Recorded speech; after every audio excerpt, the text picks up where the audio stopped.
Start करते हैं। तो सबसे पहले कैसे हुए एग्जाम्स आप लोगों के? हालांकि ये सवाल नहीं पूछना चाहिए, फिर भी सवाल बनता है कि अभी 2 हफ्ते पहले फ्री हुए हैं। कैसे हुए एग्जाम्स आप लोगों के? कौन कौन से पेपर्स दिए थे, बताएंगे? कौन कौन से पेपर दिए थे?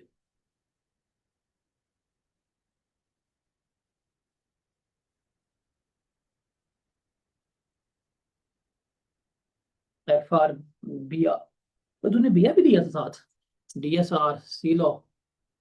वाह, वेरी गुड।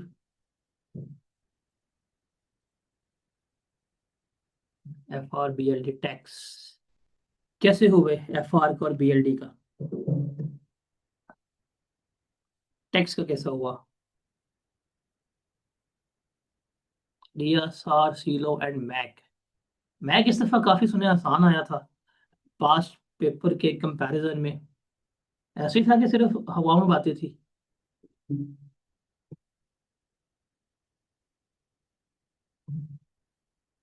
लेंथी था। FR का पेपर कैसा हुआ था, फाइनेंशियल रिपोर्टिंग का?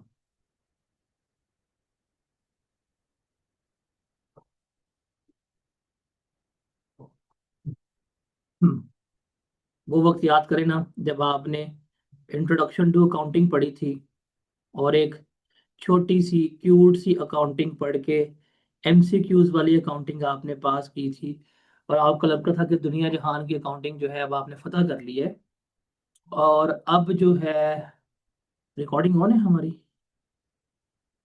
रिकॉर्डिंग ऑन है। अब वो फिर आपने MCQs वाली अकाउंटिंग से सीधा जंप किया और आप चले गए फाइनेंशियल रिपोर्टिंग पे, जहाँ पे आपने कुछ रिटर्न पेपर अटेम्प्ट किए और बाकायदा आप अकाउंटिंग की चीज़ें डिस्कस करके आए, पढ़ के आए, करके आए। तो कैसा रहा एक्सपीरियंस आपका अकाउंटिंग के साथ?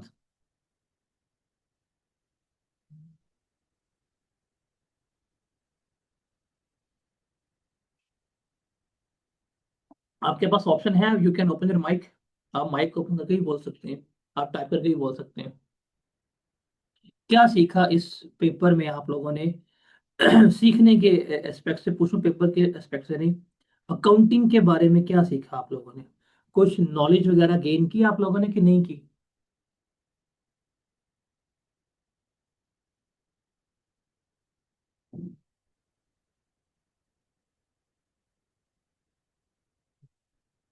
बताएं।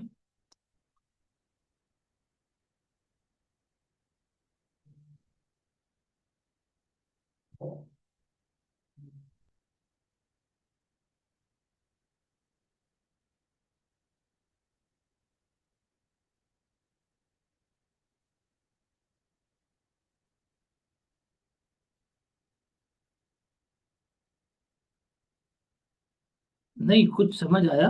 प्रैक्टिकल लाइफ में जब आप चार्टर्ड अकाउंटेंट बनने जा रहे हैं, उस चार्टर्ड अकाउंटेंसी के सफर में जब आप प्रैक्टिकल लाइफ में जाएंगे और जब अपने अकाउंट्स को देखेंगे, जब आप ऑडिट वगैरह कर रहे होंगे, तो वो जो अकाउंट्स को देखेंगे, उसके बैक एंड के ऊपर क्या नॉलेज अप्लाई होनी है, क्या प्रोसेस अप्लाई होना है, उसका कुछ समझ आया?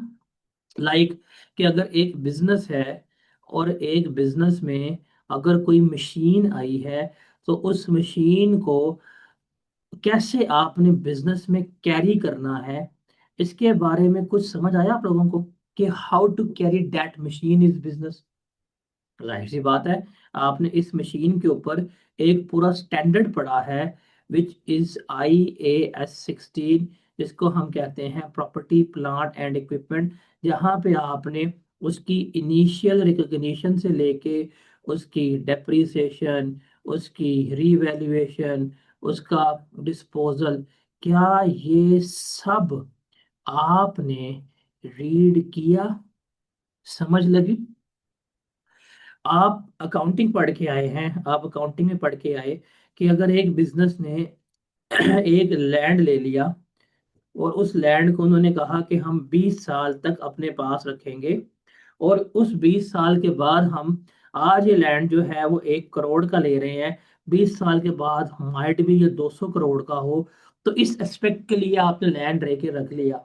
तो इसके बारे में आपने किस तरह इस लैंड को रिकॉर्ड करना है, क्या अकाउंटिंग प्रिंसिपल्स इन्वॉल्व होंगे, क्या अकाउंटिंग पॉलिसीज इन्वॉल्व होंगी, वो पढ़ के आए, समझ आई कि आप इसको रिकॉर्ड करेंगे IAS 40 के मॉडल के ऊपर रिकॉर्ड करेंगे। कुछ याद है? उसके बाद क्या आपने देखा कि अगर आपके बिजनेस में एक कार है, जो बिजनेस में एक व्हीकल यूज हो रही है, और वो व्हीकल जो है वो आपने रिकॉर्ड की हुई है 2 मिलियन की, और इस व्हीकल का हो जाता है एक्सीडेंट, और इस व्हीकल का एक्सीडेंट हो गया, अब आप इस एक्सीडेंट को किस तरह से अपनी फाइनेंशियल स्टेटमेंट्स में रिफ्लेक्ट करेंगे? कुछ याद है कैसे करेंगे? एनीवन याद है कि नहीं याद आपको? कैसे करेंगे रिफ्लेक्ट, बताइएगा जरा। कैसे रिफ्लेक्ट करेंगे? आपने इसके बारे में पूरा पढ़ के आ चुके हुए हैं कि आपके पास स्टैंडर्ड कौन सा आएगा इसके ऊपर? इम्पेयरमेंट आएगा। इम्पेयरमेंट में बात करेंगे तो आप दो चीजें देखेंगे। आप देखेंगे कि इसकी कैरिंग वैल्यू क्या है, आप इसको कंपेयर करेंगे रिकवरेबल अमाउंट के साथ। रिकवरेबल अमाउंट में आप दो चीजें जो हैं वो देखेंगे। एक, वैल्यू इन यूज, कि अगर आप इसको इस्तेमाल करें तो आप इससे कितना कैश फ्लो जो है वो जनरेट कर सकते हैं। और दूसरा आप इसमें देखेंगे फेयर वैल्यू, इसमें से आप लेस करनी है, जो इसकी कॉस्ट टू सेल है वो लेस करवाने के बाद देखेंगे जो इसमें से हायर होगी वो इसकी क्या कहलाएगी, वो रिकवरेबल अमाउंट कहलाएगी। तो आप यहाँ पे फिर क्या करेंगे? अगर इसकी रिकवरेबल अमाउंट कम है तो आप इसे क्या करेंगे? आप इसकी इम्पेयरमेंट जो है वो चार्ज कर रहे होंगे। क्या हमने ये चीज सीखी थी अकाउंटिंग में? अब मैंने इतनी बातें की हैं, जरा मुझे बताएं, आप इसके बारे में एक इन डेप्थ जो प्रोसेस है वो समझ के आए हैं, आप इसके बारे में नॉलेज जो है वो गैदर करके आए हैं, आप इसके बारे में जो व्हीकल है नॉलेज लेके आए हैं, आप इम्पेयरमेंट के बारे में जो है वो नॉलेज लेके आए हैं। अगर आपने एक बिल्डिंग बनानी है और बिल्डिंग के लिए लोन लेते हैं, तो क्या इस लोन के ऊपर जो स्टैंडर्ड अप्लाई होगा, अगर एक क्वालिफाइंग एसेट है जिसको हम कहते हैं IAS 23, क्या आप इसको समझ के आए हैं? आपने ये भी पढ़ा है। तो इसका मतलब आप अकाउंटिंग जो है वो पढ़ के आए हैं, काफी कुछ स्टैंडर्ड्स किस तरह कैरी होंगे, क्या प्रोसेस है, वो सारा कुछ सीख के आए हैं। तो अब आप आगे हैं अपनी अकाउंटिंग के थर्ड पेपर में, जो आपकी लाइफ में है, वो है कॉर्पोरेट रिपोर्टिंग का, and that is set to be the mature paper.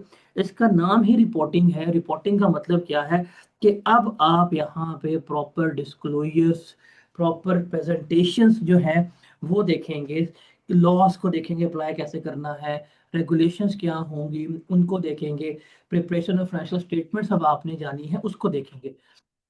तो जब आपको पता है, जब आप CA में आते हैं तो PRC 1, that is basic accounting.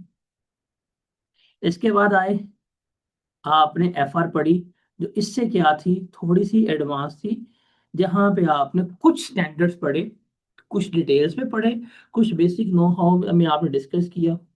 अब आप इससे भी एडवांस में कहाँ जा रहे हैं? आप जा रहे हैं कॉर्पोरेट रिपोर्टिंग में, जहाँ पे बेसिकली आपने देखना है कि आपने रिपोर्टिंग करनी किस तरह है। और रिपोर्टिंग की जब बात करेंगे तो मोस्टली हम CR में जितने भी स्टैंडर्ड्स पढ़ेंगे कमोपेश सबके हमने डिस्क्लोजर्स जो हैं वो सीखने बनाने, और कुछ एडवांस में चीज़ें जो FR में हमने नहीं पढ़ी थी उनको हमने यहाँ पे देखना है। इसके बाद एक आपका रह जाएगा पेपर, वो होगा आपका CFAP 1 का, जिसको आप यहाँ पे डिस्कस करेंगे। ये 4 पेपर आपकी ज़िंदगी में, आपकी चार्टर्ड अकाउंटेंसी के सफ़र में आपको मिलते हैं, जिनको अगर आप क्लियर कर लें और आप क्वालिफाई कर लें तो आप क्या कहलाते हैं? आप मुंशी कह रहा हूँ, आप चार्टर्ड अकाउंटेंट जो है वो कहला रहे होते हैं।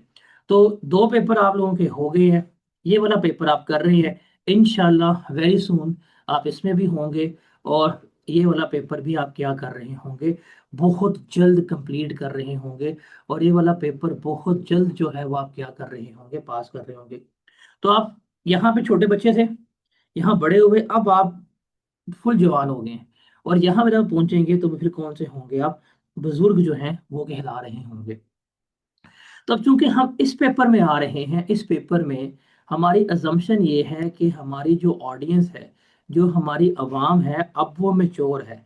मेच्योर इस एस्पेक्ट से है कि इनको एक रिटन पेपर जो है आई कैप में उसको लिखना आता है।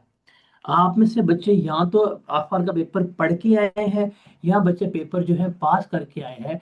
क्या हमें कोई ऐसा बच्चा तो नहीं है जो एफ आर का पेपर और सी आर का पेपर एक साथ दे रहा है? कोई ऐसा बच्चा है हमारे पास? तो नहीं है जी, सारे हमारे पास ये बच्चे हैं जो ये पढ़ के आ चुके हुए हैं और इसके ऊपर जा रहे हैं। तो अब आपके साथ वो डिस्कशन नहीं होगी जो एफ आर के ज़माने में होती थी कि यार ये बेसिक्स है। अब हम थोड़ा सा एडवांस में चलेंगे। तो एडवांस में चलेंगे तो अब ओरिएंटेशन भी जो है वो आपकी सिर्फ कहाँ तक महदूद होगी कि बस हमने सिलेबस का थोड़ा सा इंट्रोडक्शन करना है, कुछ हमने देखना है चीज़ें जो माजी से कैरी होकर यहाँ पे आई हैं, उसको देखना है, कुछ सिलेबस का इम्पैक्ट जो अभी आई कैप की रिसेंट अनाउंसमेंट आई है और जो सीआर का सिलेबस चेंज हुआ है उसको डिस्कस करना है। उसके बाद फिर हम आगे अपने ऊपर चल पड़ेंगे।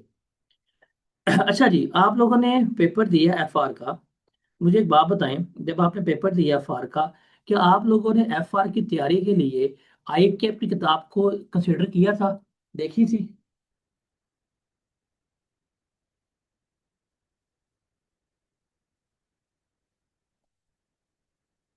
कैसी पाई आपने? आप पेपर भी देखे आए हैं, आई कैप की किताब आपने देखी भी है, पेपर देने के बाद बताएं, हाउ डू यू फाइंड, या कैसा रेट करते हैं इस आई कैप की किताब को, बताएंगे?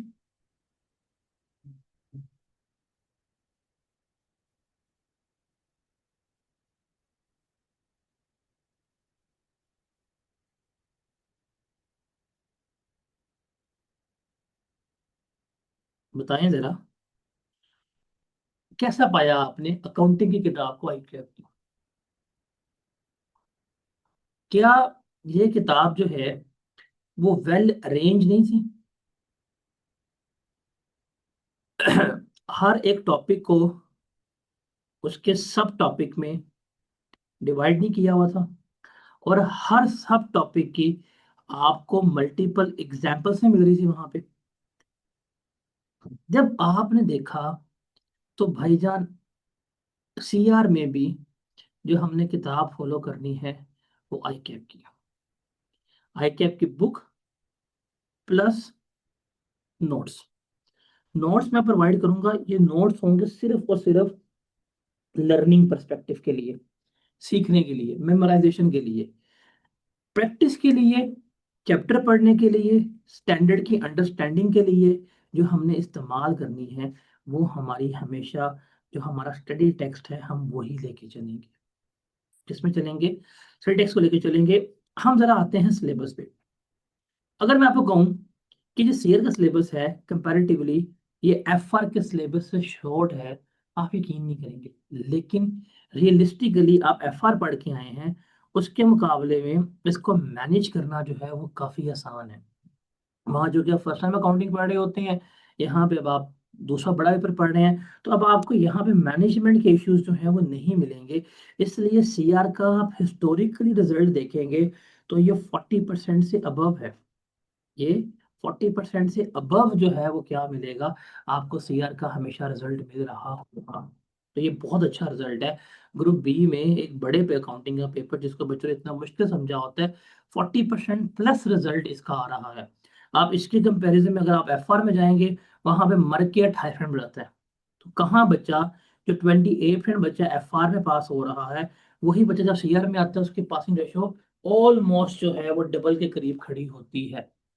तो ये इसके सिलेबस का ये ये पासिंग परसेंटेज इस शो चीज को शो कर रही है कि ये पेपर जो है ये मैनेजेबल है। ये पेपर जो है वो आपका क्या है, मैनेजेबल है, आप इसको मैनेज कर सकते हैं, आप इसको लेकर चल सकते हैं। तो मैनेजमेंट में आपको अब एज सच वो प्रॉब्लम नहीं आएंगी जो आप कहाँ पे आके हैं, ये एफआर में फेस करके आ चुके हैं। अब सिलेबस को देखें। सिलेबस हमारा 3 ग्रेड्स में डिवाइड है, ग्रेड ए, बी और सी। और आप लोगों ने पेपर दिया है क्या आपके? आप लोगों को आई के पेपर देके इस चीज का पता चल गया होगा कि एग्जामिनर ने जो ग्रिड दिया है, एग्जामिनर हमेशा उस ग्रिड को फॉलो करता है। कभी भी एग्जामिनर इस ग्रिड के अगेंस्ट नहीं जाता। इज इट लाइक दैट और नॉट? जरा बताएं मुझे। अभी आप पेपर दे के आए हैं ना, आपने जो पेपर दिए हैं, टैक्स का, एफआर का, बीएलडी का, डीएसआर का, सी लॉ का, मैथ का, वट जो भी पेपर दिए हैं, आपको ग्रेड का ही पता होगा, सिलेबस का। क्या रिसेंट पेपर में कोई आपको ऐसा पेपर मिला जिसमें एग्जामिनर ने जो ग्रेड दिया हो उसने फॉलो ना किया हो? बताएं जरा।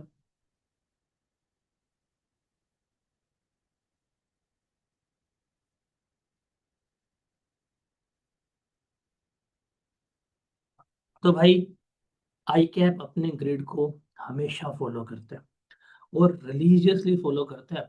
तो इसलिए हमें डे 1 पे ही सिलेबस को पता होना चाहिए किस ग्रेड से, किस एरिया से कितने नंबर आने हैं। उसी के एस्पेक्ट से हम तैयारी करेंगे ताकि हमारी चीज़ें जो हैं वो वेल अरेंज्ड हों। एक चीज़ आपने याद रखनी है जो इस अटेम्प्ट में बहुत इंपॉर्टेंट है और हद से ज़्यादा इंपॉर्टेंट है, कि अब आपका एग्जाम्स जो है वो शुरू होने हैं अगस्त में।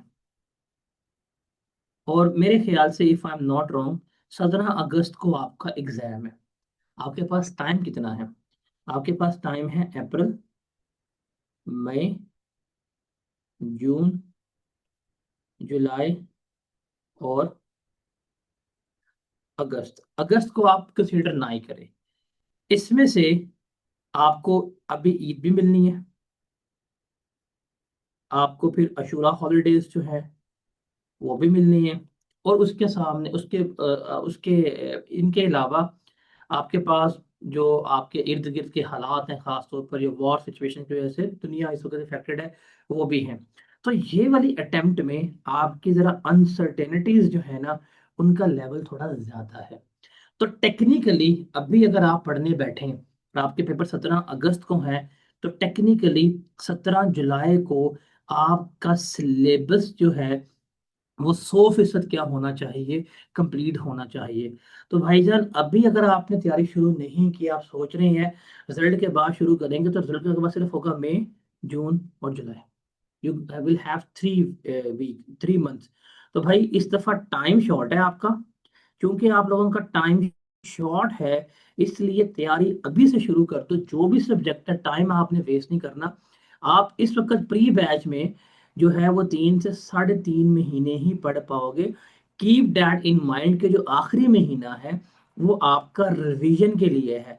अगर आपका सिलेबस जुलाई एंड पे कंप्लीट हो रहा है या अगस्त में कंप्लीट हो रहा है, तो वजह बड़ी मुश्किल हो जाएगी। ये फैक्टर जो ईद का है, शुरू हॉलीडेज का है, कुछ अनसर्टेनिटीज हैं, कभी ये बंद, कभी वो बंद, कभी पेट्रोल की प्राइस बढ़ गई, ये हो गया, वो हो गया।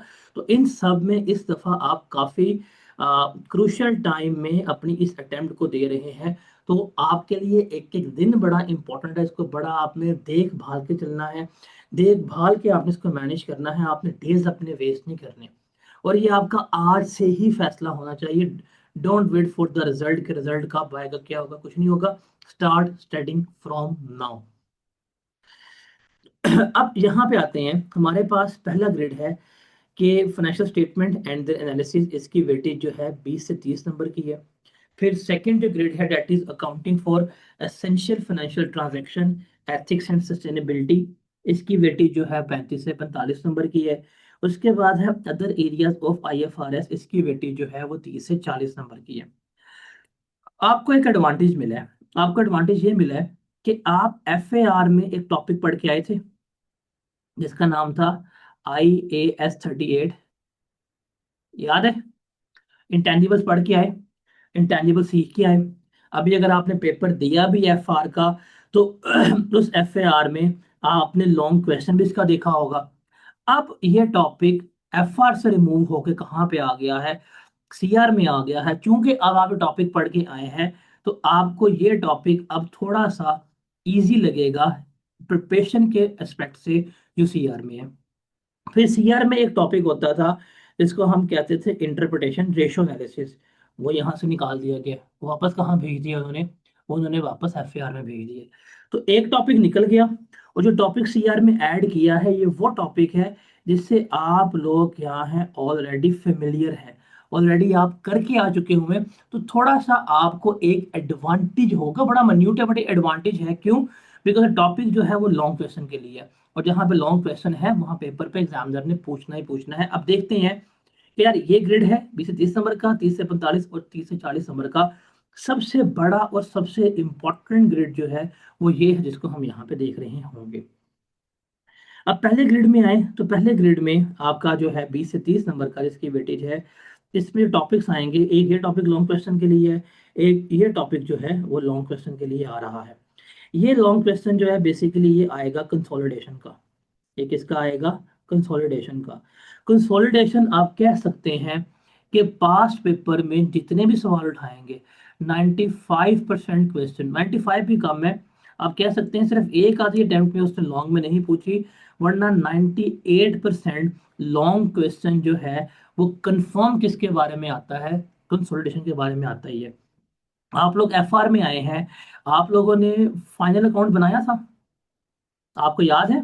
आप फाइनल अकाउंट सीख कैसे बनाना, जिसमें आपने प्रॉफिट एंड लॉस अकाउंट सीखा था, जिसमें आपने बैलेंस शीट जो है वो सीखी थी बनाना। ये आपने पीआरसी में भी देखी थी, पीआरसी में इजी थी, फिर पीआरसी में एफआर में वहां पर देखी थी, आपको याद है?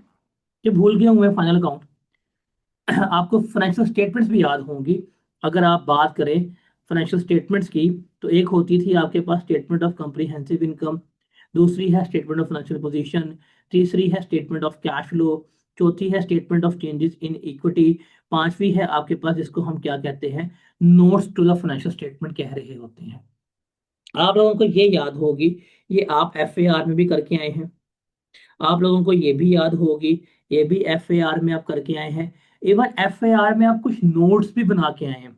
आपको याद होगा कि आप एफएआर में IAS 16 का डिस्क्लोजर नोट सीख के आए हैं, IAS 40 का डिस्क्लोजर नोट सीख के आए हैं। ऐसा है कि नहीं?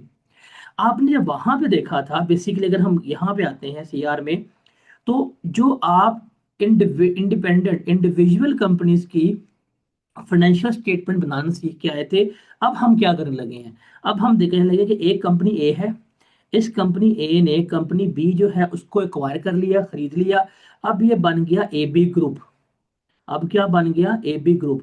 अभी जब खरीदा गया, जब उसका उसके शेयर उसके पास आ गए हैं, तो इस ए बी ग्रुप की फाइनेंशियल स्टेटमेंट हमने कैसे बनानी है वो देखेंगे, और इस टॉपिक का नाम है कंसोलिडेशन।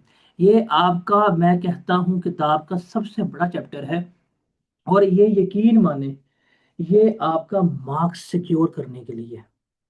ये जो है ये मार्क्स सिक्योर करने के लिए है। अगर आपको फाइनल अकाउंट आता है बनाना, तो यकीन माने इसमें से आपके मार्क्स निकालना इजी है, इजी है। इसमें से अगर आप टेक्निक्स को अडॉप्ट करते हैं, आप अगर 20 नंबर का सवाल निकालेंगे, 20 नंबर के सवाल में से हर बच्चा जो है वो 10 से 14 मार्क्स आसान से निकाल सकता है, बिकॉज इसको जो क्वेश्चन है, क्वेश्चन के अंदर ही ये चीजें छुपी होती हैं। आसान, वन ऑफ द इजीएस्ट मैं कहूँगा। हम इसको तरीके से करेंगे, फॉर्मेट पे करेंगे। मैं आपको इसकी 5 वर्किंग्स जो है वो सिखाऊंगा। आपको अगर इसकी 5 वर्किंग्स आ गई, आपकी जिंदगी आसान हो जाएगी, आपका पेपर जो है वो निकल जाएगा। तो ये एक सबसे बड़ा लॉन्ग क्वेश्चन जो है वो हमारा यहाँ पे है, जिसको कंसोलिडेशन कहते हैं। सर 98% चांसेस हैं कि ये आएगा ही आएगा। अगर इस ग्रेड में 2 लॉन्ग क्वेश्चन है, मतलब एक सवाल ईपीएस के बारे में है। अब ईपीएस के बारे, ईपीएस किसे कहते हैं, फॉर एग्जाम्पल अभी हमने पढ़ा नहीं स्टैंडर्ड, IAS 33। आप में से कोई ऐसा बच्चा है जिसने ऑटम 25 में एफएआर पढ़ी हो? एनीवन? कोई ऐसा बच्चा जिसने ऑटम 25 में एफएआर पढ़ी हो है? Anyone from you?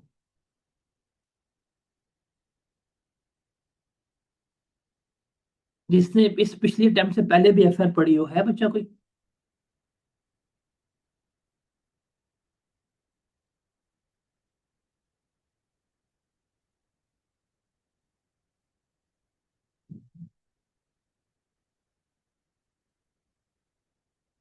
हाँ भाई, है भी बच्चा। हाँ जी, हाँ जी, देखिए, आपने पढ़ी है। अच्छा मुझे बताएं, आपने तो IAS 33 पढ़ा होगा, EPS। तो वो बच्चे जिन्होंने ऑटम 25 में FAR पढ़ी थी, जिन्होंने ऑटम 25 तक FR पढ़ी थी, उनके लिए तो ज्यादा आसान है। बिकॉज दो टॉपिक IAS 33 वो भी पढ़ के आ चुके हैं FR में, और जो IAS 38 है ये भी पढ़ के आ चुके हुए हैं FAR में। तो इनके लिए इस दफा कॉर्पोरेट रिपोर्टिंग जो है वो काफी ज्यादा उनको इसका एडवांटेज मिलेगा। अब ये टॉपिक बड़ा आसान है। ये टॉपिक बेसिकली है क्या कि सर जी, आपकी अर्निंग जो है फॉर एग्जांपल वो 1 लाख है, और आपके शेयर्स जो हैं वो 10,000 है। तो बताओ जी, पर शेयर हमने कितने रुपए कमाए? 10 रुपए कमाए। ये चीज हम सीखेंगे। हाँ, ये थोड़ी डिफिकल्टी वगैरह होगी, लेकिन ये चीज हम इसमें सीख रहे होंगे। तो आप लोगों ने statement of changes in equity पढ़ी होगी। उस statement of changes in equity में जो आप लोगों ने शेयर की अकाउंटिंग की थी वो हम यहाँ पे डिस्कस आउट करेंगे। तो ये दो टॉपिक हैं। उसके बाद ये जो इन्वेस्टमेंट इन एसोसिएट्स है, इसका टेस्टिंग लेवल क्या है? T1 है। ये इन्वेस्टमेंट इन एसोसिएट बेसिकली किसके साथ मर्ज होके आएगा? ये हमेशा कंसोलिडेशन के साथ मर्ज होके आएगा। और बेसिकली जब हम मर्जर की बात करेंगे कंसोलिडेशन के साथ, तो होता क्या है? सवाल 99% जो है वो किसका होगा? कंसोलिडेशन का होगा। लेकिन अगर बीच में एसोसिएट आ जाएगा, एसोसिएट के लिए हमने क्या करना है? हमने एक एडिशनल एडजस्टमेंट जो है वो परफॉर्म करनी होगी। हमारा टॉपिक भी निकल जाएगा। तो ये टॉपिक एक साथ हो जाते हैं। और ये टॉपिक जो है ये आपके लिए नया होगा। बाकी ये है जी, understand the local requirements of preparing financial statement T1। ये आपका थ्योरेटिकल एरिया है, और इसमें से आपको 3 से 4 नंबर की थ्योरी आएगी। जब आप लोकल रिक्वायरमेंट की बात पढ़ रहे हैं, तो आप यहाँ पे डिस्कस करेंगे फ्रेमवर्क ऑफ अकाउंटिंग। और यहाँ पे फ्रेमवर्क की बात करेंगे तो हम पाकिस्तान बेस्ड फ्रेमवर्क की बात करेंगे, जहाँ पे हमारे पास कंपनी एक्ट 2017 आता है, उसको देखेंगे। देखिए, एक एक तो आप पढ़े स्टैंडर्ड, जहाँ पे आपके पास अकाउंटिंग स्टैंडर्ड आ रहे हैं जो अकाउंटिंग स्टैंडर्ड बोर्ड ने सेट किए हैं, जिसमें फॉर एग्जांपल IFRS आ रहे हैं, जिसमें फॉर एग्जांपल IAS आ रहे हैं। ये इंटरनेशनल लॉज हैं। एक जगह आपके पास आते हैं लोकल लॉज। लोकल लॉज की कंप्लायंसेस भी हमने क्या करनी है? पढ़ने में। तो अब आप एक मेच्योर पेपर पढ़ रहे हैं, आपकी कंपनीज जो हैं वो स्टॉक एक्सचेंज के ऊपर रजिस्टर्ड हैं, रेगुलेट हो रही हैं। तो कुछ रेगुलेटरी अथॉरिटीज की भी रिक्वायरमेंट है, जिनको हमने क्या करना है? यहाँ पे पढ़ना है। अच्छा, मुझे एक सवाल का सबसे जवाब देना है। प्रेफर मैं करूंगा कि आप लोग जरा माइक ऑन कीजिएगा, माइक ऑन करके जवाब दीजिएगा। IAS 16 पढ़ा था आप लोगों ने? IAS 16 में इंक्रीमेंटल डेप्रिसिएशन का क्या ट्रीटमेंट था? कोई बताएगा आप में से? What was the treatment of incremental depreciation in IAS 16, जो आप FR पढ़ के आए थे? बताएं जरा।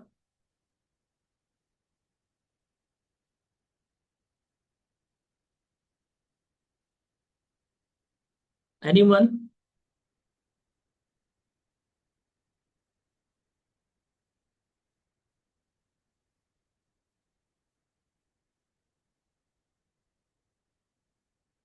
जो इंक्रीमेंटल डेप्रिसिएशन और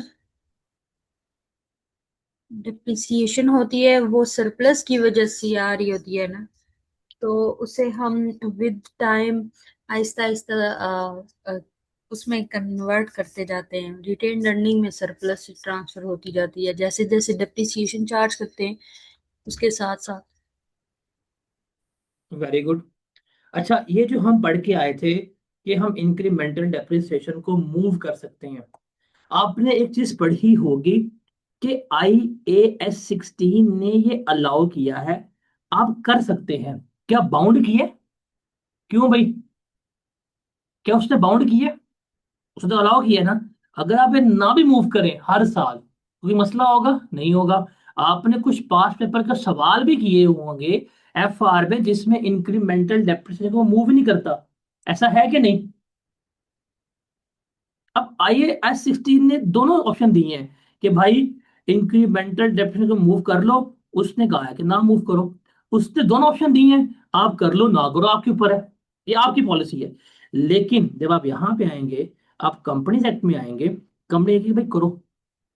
एक तरफ स्टैंडर्ड है, एक तरफ कंपनी है, क्योंकि कंपनी एक्ट ने कह दिया करो तो आप क्या कर रहे होंगे।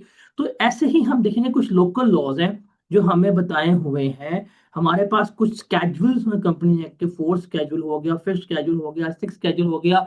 इन्होंने कंपनीज की टाइप्स जो है वो डिफाइन कर दी है। एमएनसीज है, large company, public interest company, small company है। पब्लिक इंटरेस्ट कंपनी ने क्या कहना है, स्मॉल कंपनी ने क्या डिस्क्लोज करना है, क्या कुछ बताने हैं, तो ये भी हम देख रहे होंगे। आसान एरिया है, इजी एरिया है, लेकिन इसमें से चीजें आपको आएंगी और आपके लिए ये इंपॉर्टेंट है, बिकॉज आपकी लाइफ लाइन यही है, पाकिस्तान में रहना है आप लोगों ने। तो ये है आपका ग्रिड ए। यकीन माने ग्रिड ए आपका सबसे आसान ग्रिड है कॉर्पोरेट रिपोर्टिंग में। इसमें से सर आप आराम से नंबर निकाल देंगे। इस ग्रिड ए में काम लेबोरियस है, नंबर ऑफ क्वेश्चंस करने हैं, चीजों का तरीकेकार सीखना है। इसमें आपकी टेक्निकलिटी कम है, बिकॉज इसमें हम फाइनेंशियल स्टेटमेंट्स बना रहे हैं बेसिकली, जो कंसोलिडेशन, जो हमारा कंफर्म क्वेश्चन आ रहा होता है, और एक ईपीएस है। ईपीएस को मैं one of the easiest chapter मानूंगा इस पूरे सिलेबस का, बिकॉज इसमें ग्रिप करना, इसको सीखना, इसको लर्न करना is the easiest thing. Got it? Got it? अब हम आते हैं ग्रिड नंबर बी की। ग्रिड नंबर बी आपका सबसे बड़ा ग्रिड है। इसकी वेटेज जो है वो 35 से 45 नंबर की है। ये सबसे बड़ा ग्रिड है, और इसमें सिर्फ इसी एस्पेक्ट से सवाल आएंगे। नाम है जी essential financial transactions, ethics and sustainability. यार ये जो है ना, ये फिर आपका थ्योरेटिकल एरिया है। ये फिर क्या है आपका थ्योरेटिकल एरिया है। तो एक थ्योरेटिकल चैप्टर आप यहाँ पे डिस्कस करेंगे, दो चैप्टर यहाँ डिस्कस करेंगे, एथिक्स का और सस्टेनेबिलिटी रिपोर्टिंग का डिस्कस कर रहे होंगे। तो आपने अपने माइंड में रखना है कि अगर आप 100 नंबर का कॉर्पोरेट रिपोर्टिंग का पेपर करने जा रहे हैं, इस 100 में से आप तकरीबन 10 मिनिमम, मैक्सिमम 15 नंबर, इतने का आप थ्योरेटिकल एरिया जो है वो कर रहे होंगे। तो अकाउंटिंग नॉलेज जहां पे कैलकुलेशन है, वो आप 80 से 85 नंबर ही कर रहे हैं। बाकी मार्क्स की थ्योरी आपको पेपर में आनी ही आनी है। इसके लिए मेंटली रेडी भी रहना है, और पेपर को आपने इस तरह तैयार भी करना है। अब देखें जो सस्टेनेबिलिटी है, अभी आपको पता होगा कि इन्वायरमेंट की बड़ी बातें हो रही हैं कि हमें माहौल का तहफ़्फ़ुज़ करना है, माहौल दोस्त इन्वायरमेंट जो प्रोजेक्ट्स हैं वो बनाने हैं। आप अक्सर नाम सुनते होंगे, ईपीए सर्टिफाइड चीज़ें होनी चाहिए, ईपीए इदारा बना हुआ है। अक्सर देखते होंगे कि जी जब स्मोक आती है, वो स्मोक गन्स मंगवाने, तो बड़ा हुकूमत काम कर रही है। तो वो जो हुकूमत काम कर रही है उसको कुछ हमने अपनी फाइनेंशियल स्टेटमेंट में रिफ्लेक्ट भी करना होता है कि अगर हमने 1 करोड़ का प्रॉफिट कमाया, उस 1 करोड़ के प्रॉफिट कमाने के चक्कर में कितनी हमने कार्बन डाइऑक्साइड जो है प्रोड्यूस की है, कितनी हमने पोल्यूशन क्रिएट किया, उसको भी, उसका इम्पैक्ट भी डिस्कस करना है इन टर्म्स ऑफ नंबर। और उसको एरेडिकेट करने के लिए, उसको खत्म करने के लिए हमने कितनी काविश की, कितनी कोशिश की, वो भी डिस्कस करेंगे। बट ये हमारे लिए बड़ा बेसिक लेवल पे है, बहुत ही नो हाउ, छोटी सी कि यार क्या कुछ होना चाहिए, कौन सा डिस्क्लोजर करने, क्या बात बतानी है, ये बहुत ही बेसिक लेवल है। तो यू कैन एक्सपेक्ट कोई 2 से 5 नंबर तक का या तो एमसीक्यू या शॉर्ट क्वेश्चन जो है वो पूछ रहा होगा। तो उसके बाद आपको मिलेगा यहाँ पे एक और थ्योरेटिकल क्वेश्चन, ये होगा एथिक्स का। अच्छा मुझे एक बात सबने बतानी है, इससे पहले कॉर्पोरेट रिपोर्टिंग से पहले कहीं पे एथिक्स पढ़ के आए हैं आप लोग? कॉर्पोरेट रिपोर्टिंग से पहले कहीं एथिक्स पढ़ के आए हैं? एक्स में। टेक्स्ट में एथिक्स पढ़े थे? याद है आपको कुछ fundamental principle, integrity, professional competence, objectivity, transparency. Competency and due care, याद है आपको?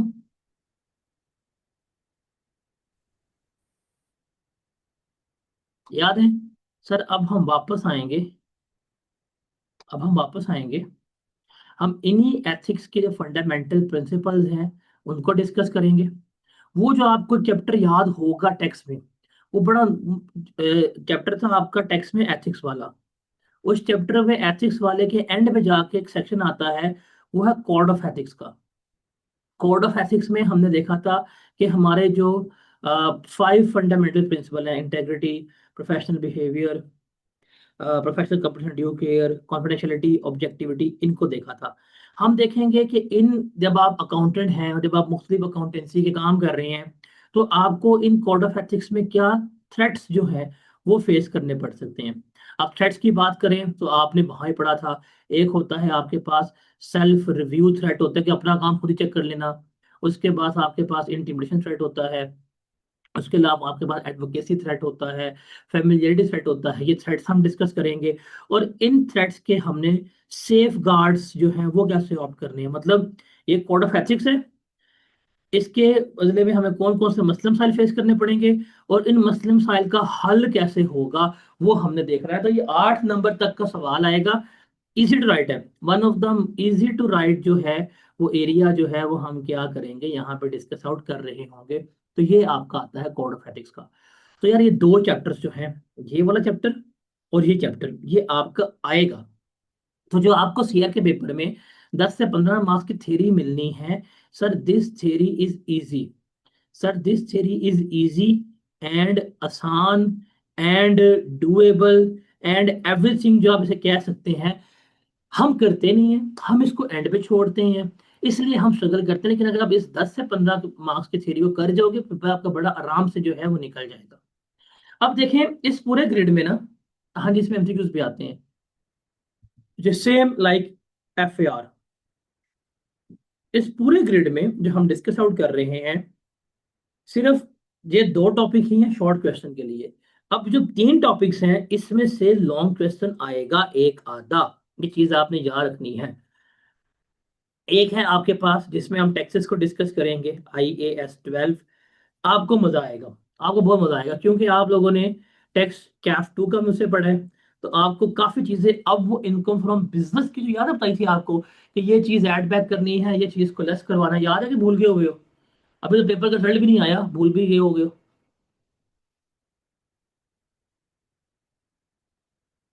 याद है कि भूल गए हो?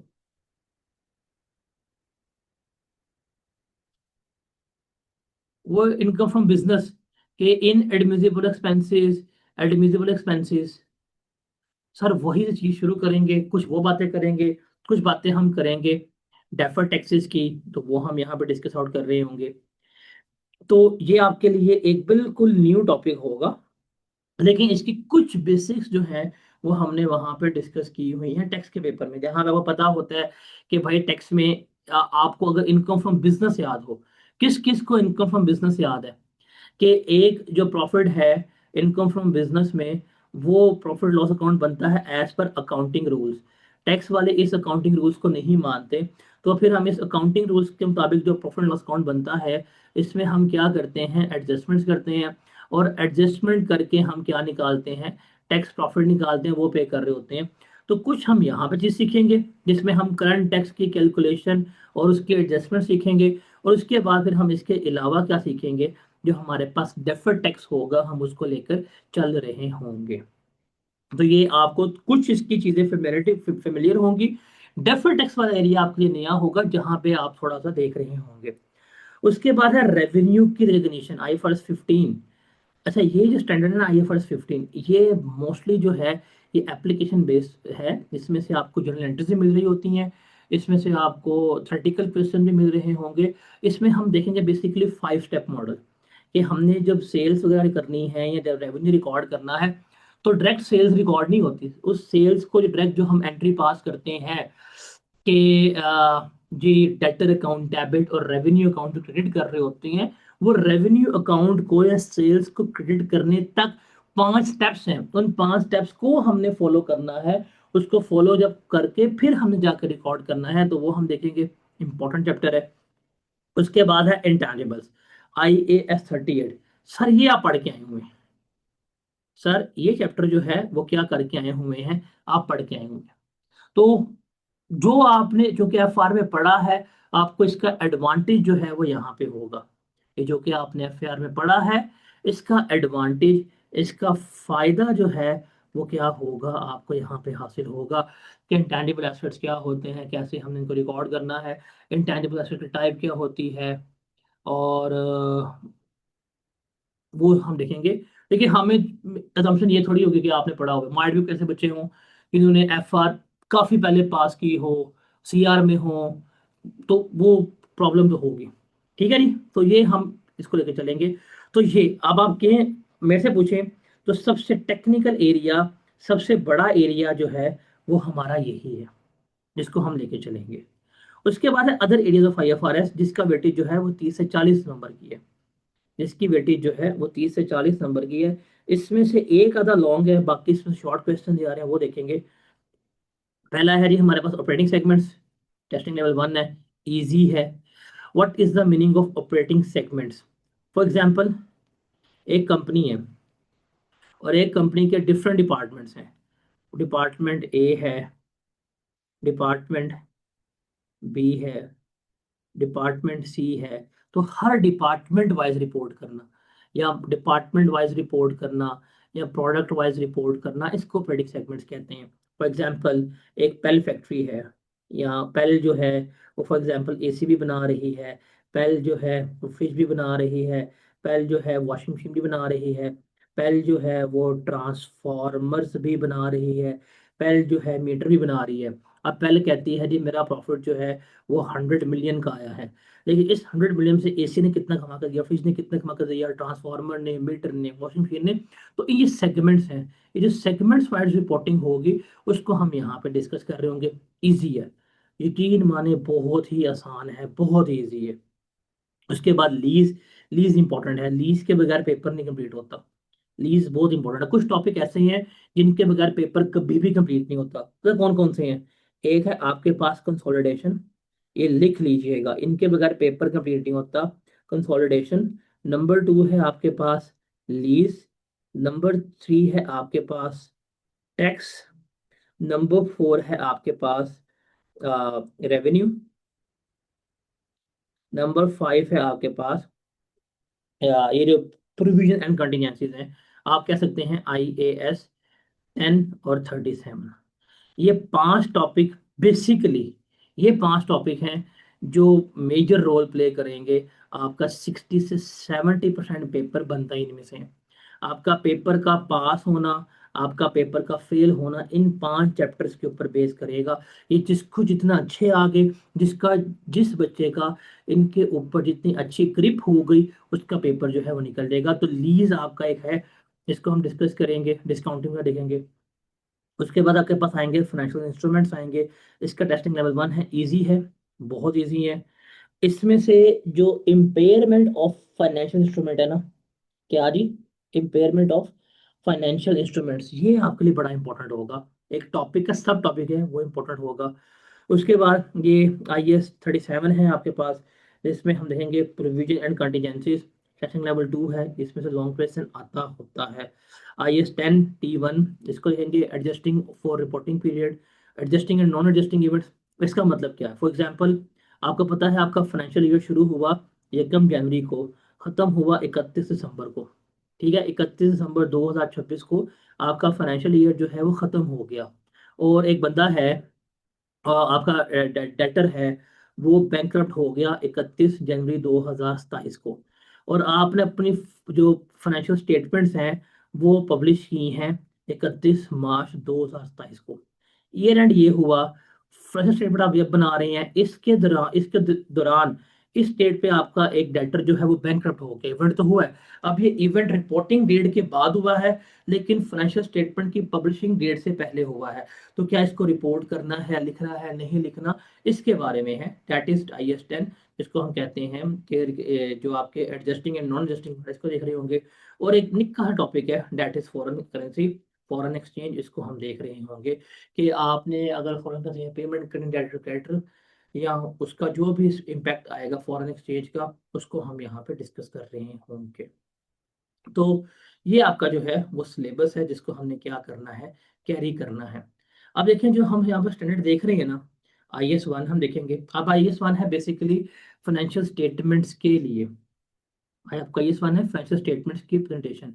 आपकी जो हमारे सिलेबस पे तो है नहीं, क्योंकि जब फाइनेंशियल स्टेटमेंट्स की बात करता हूँ तो स्टेटमेंट ऑफ फाइनेंशियल पोजीशन जो है इसमें आ जाएगी आपकी SOFP आ जाएगी, आपकी SOCI आ जाएगी, आपको SOCIE आ जाएगी, आपका स्टेटमेंट ऑफ कैश फ्लो आ जाएगा और नोट्स आ जाएगा। सर, बेशक आपके ये स्टेटमेंट सिलेबस का पार्ट नहीं है, लेकिन वो आपसे एक्सट्रैक्ट्स मंगवा सकता है। वो कह सकता है जी मुझे बताएं, ये है फॉर एग्जांपल लीज है, बताएं जी इस लीज का कैश फ्लोज में क्या इम्पैक्ट जाएगा, इक्विटी में क्या जाएगा। तो वो इनके एक्सट्रैक्ट्स की हद तक कोई भी चीज पूछ सकता है। कंसोलिडेशन तो है लेकिन एक्सट्रैक्ट्स की हद तक ये चीज पूछी जा सकती है।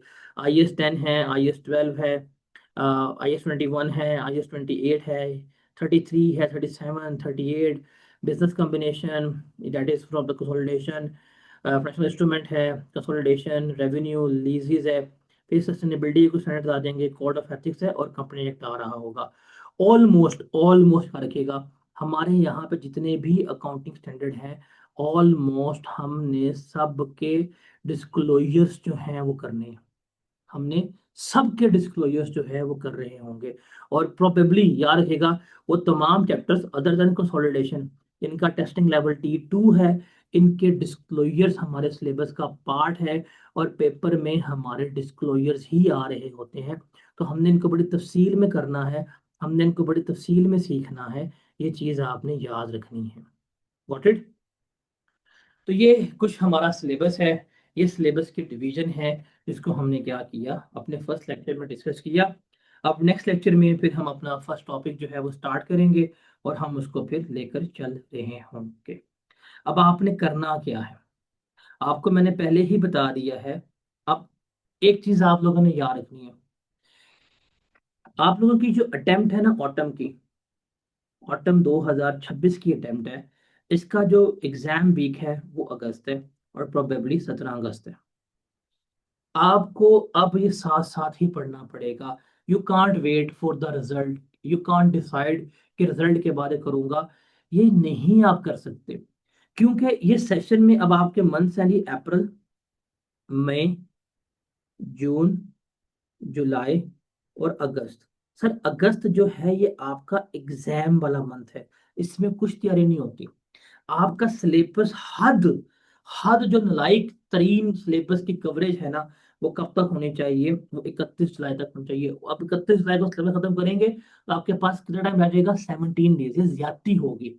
मेरे से पूछें आइडली, तो आइडली मैंने आपको सिलेबस जो है वो 20 जुलाई तक खत्म करवाना है। इससे ऊपर गए तो आपके साथ ज्यादती हो जाएगी, हद सिलेबस कवरेज यही है। अब आपके पास टाइम है अप्रैल, मई, जून, जुलाई। So technically you have 4 months. लेकिन इन 4 मंथ्स में भाई एक फैक्टर और भी है, इन 4 मंथ्स में आपको एक ईद मिलनी है। जहां पे ईद आती है वहां पे आपका एक पूरा हफ्ता वेस्ट होता है। आप याद रखिएगा कि आपके 5 से 7 दिन इम्पैक्ट इस पे आएगा। उसके बाद आपको फिर यहाँ पे अशूरा हॉलीडेज भी मिलनी है, उस पर भी आप कोई 5 के दिन की जो इम्पैक्ट आपका आएगा। तो आपके 15 डेज तो इन दो इवेंट से ही शॉर्ट हो रहे हैं इन 4 महीनों में। उसके अलावा और भी अनसर्टेनिटीज चल रही हैं ये और वो, वॉर सिचुएशन, कभी लॉकडाउन, कभी कुछ कभी कुछ। तो आपके लिए टेक्निकली ये वाली अटेम्प्ट जो है इसमें टाइम जो है वो बड़ा क्रूशल है। तो इस अटेम्प्ट को आपने बहुत ज्यादा ध्यान से प्रिपेयर करना है, टाइम वेस्ट नहीं करना। बिकॉज इस अटेम्प्ट में डे 1 से ही आपको 6 डेज इन अ वीक ही पढ़ना पड़ेगा। आप इसमें हर गुजरता दिन जो है वो आपको एक एक्स्ट्रा प्रेशर जो है वो क्रिएट करेगा। आप सोच रहे हैं आप रिजल्ट के बाद शुरू करेंगे तो आपके पास सिर्फ होगा मई, जून और जुलाई का महीना होगा। उसमें भी आपको अपने 15 डेज लेस कर 2.5 महीने रह जाएंगे आपके। तो इस अटेम्प्ट में टाइम कम है, तो आपने इसको बहुत ध्यान से लेके चलना है, बहुत ही ध्यान से आपने इसको प्रिपेयर करना है। टाइम वेस्ट नहीं करना, आपने बिल्कुल भी वेस्ट नहीं करना अगर आप चाहते हैं कि आपका टाइम में पेपर जो है वो पास हो जाए। Got it. ठीक है जी, आज थोड़ा सा हो गया था, कल हम अपने टाइम पे ही स्टार्ट करेंगे इंशाल्लाह। मिलते हैं इंशाल्लाह कल। कल हम अपना कुछ स्टार्ट करेंगे निका टॉपिक जो काफी इजी हो, उसको डे 2 3 डेज में करने के बाद फिर हम अपने नेक्स्ट टॉपिक पे जो है वो मूव कर जाएंगे। ठीक है जी। अच्छा इसमें एक और चीज है कि कुछ अर्से बाद मैंने आपका टाइम चेंज करना है, और मॉर्निंग में आप लोग अवेलेबल होते हैं 9 बजे या 9:30 बजे, 9:30 बजे मॉर्निंग। नो सर, एक और क्लास है। चलो ठीक है, अल्लाह हाफिज, कल मिलते हैं, अल्लाह हाफिज। अल्लाह हाफिज।